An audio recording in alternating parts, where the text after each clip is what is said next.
Hello, this is HardReset.Info speaking for you, and in this video we'll check if Xbox Series S has optical drive. So firstly, let's check the front of the console.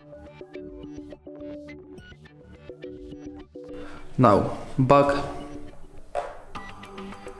and both sides.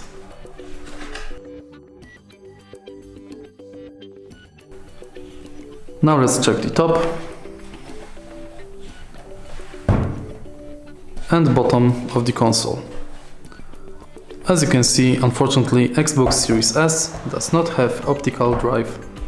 If you find this video helpful, please leave a like, comment and subscribe.